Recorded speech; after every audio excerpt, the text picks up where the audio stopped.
Dear student, Anwesha একাডেমির পক্ষ থেকে তোমাদের সবাইকে আমি আন্তরিক অভিনন্দন জানাচ্ছি। আজকে আমরা নবম দশম শ্রেণীর উচ্চতর গণিতের ডোমেন নিয়ে আলোচনা করব। আসলে ডোমেন আমাদের এই নবম শ্রেণীর জন্য একটা জটিল বিষয়। জটিল বিষয়টা খুব সহজে উপস্থাপন করেই আমি তোমাদের শেখানোর চেষ্টা করব। আর তোমাদের যদি আমার ক্লাসটা একটু হলেও ভালো লাগে, সেক্ষেত্রে অবশ্যই তোমরা আমার চ্যানেলটা সাবস্ক্রাইব এবং বেল বাটনে ক্লিক করবা আর উৎসাহজনক কমেন্টস করবা। তো আজকে আমরা শুরু করি ক্লাসটা ডোমেনের। তো ডোমেন, প্রথমেই আমরা জানতে হবে আমাদের আসলে ডোমেনটা কি। তাহলে ডোমেন একটা বৃহৎ জায়গা, রেঞ্জ একটা বৃহৎ জায়গা। তাহলে আমরা ছোট ছোট করে প্রথমে ডোমেনটা শিখি, তারপর রেঞ্জটা শিখব। তাহলে ডোমেন কাকে বলে সেটা হচ্ছে আমাদের আগে জেনে নিতে হবে। তো ডোমেন হচ্ছে অর্থাৎ যে সকল মানের জন্য একটা ফাংশন সংজ্ঞায়িত হয়, সেই সকল মানেই হচ্ছে ডোমেন। আশা করি আমার কথাটা বুঝতে পারছো। আচ্ছা, আমি বোর্ডে লিখবো, তোমরা দেখো।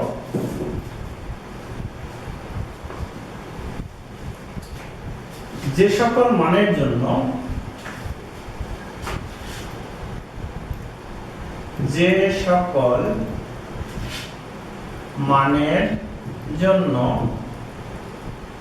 ফাংশনটি সংজ্ঞায়িত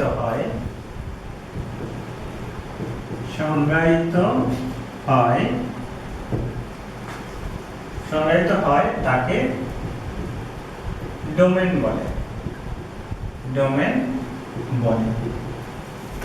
আচ্ছা, যে সকল মানের জন্য ফাংশনটি সংজ্ঞায়িত হয়। তো দেখো, আসলে আমাদের যে সকল মানের জন্য ফাংশনটি সংজ্ঞায়িত হবে সেই সকল মানই হচ্ছে ডোমেন। তো আমরা ডোমেনটা এখানে আমি তোমাদের সামনে দেখো ডোমেনের সংজ্ঞাটা দিয়েছি। ডোমেনের সংজ্ঞাটা একটু তোমরা ভালোভাবে খেয়াল করো যে ডোমেনের সংজ্ঞাটা আসলে কি।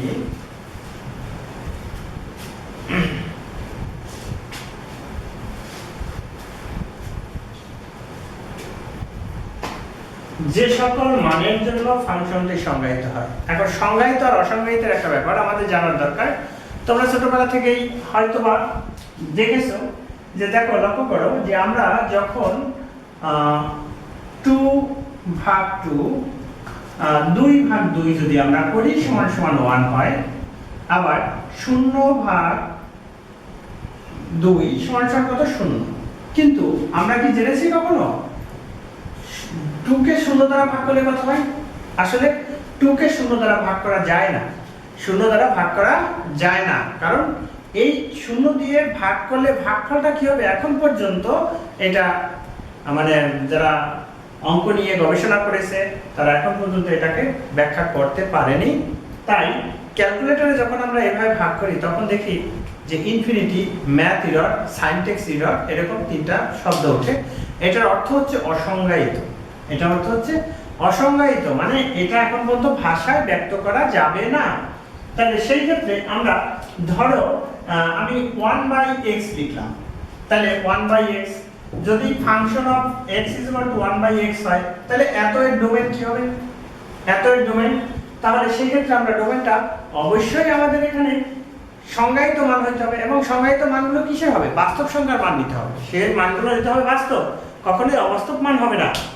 তাহলে যদি আমাদের বাস্তব মান নিতে হয়, তাহলে এখন দেখো এই যে আমি কি বলেছি যে এখানে আমরা দেখাইছি 0 দিয়ে কোনো সংখ্যাকে ভাগ করা যায় না। তার মানে x এর মান 0 ছাড়া বাকি যা আছে সবগুলো দিয়েই ভাগ করা যাবে 1 কে। সেক্ষেত্রে আমরা 0 নিতে পারবো না। তাহলে x এর মানটা, x এর 0 বাদে সকল মানের জন্যই হচ্ছে আমার এই ফাংশনটা সংজ্ঞায়িত হবে। সেক্ষেত্রে আমরা লিখব কিভাবে? যে x > 0, x এর মানটা অবশ্যই 0 থেকে বড় হইতে হবে, কারণ 0 হলে হবে না। এখন এখানে আমাদের কথা হচ্ছে যে দেখো আমরা এই যে ভগ্নাংশের ডোমেন 1/x যখন নির্ণয় করি, আমাদের আসলে কি যে এগুলো খুব সহজ সহজ বিষয়। দেখো আমরা একটা ভুল করে ফেলি, ভুলটা কখন করি দেখো, সবাই আমরা ডোমেন রেঞ্জ নির্ণয় করি।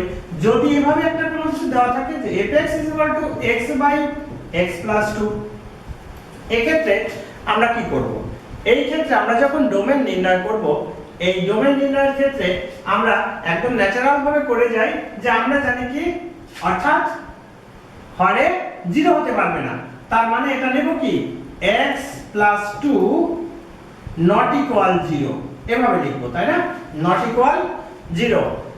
x এর not equal 2 যদি লিখি, তাহলে এখন লক্ষ্য করো যে সুতরাং x not equal কত 2 -2, x not equal -2 হবে। কিন্তু আমরা এই কাজটুকু করেই ডোমেন লিখি কি যে -2 ছাড়া বাকি যা আছে সবগুলোর জন্য এই ফাংশনটি সংজ্ঞায়িত হয়, এই কথাটা লিখি।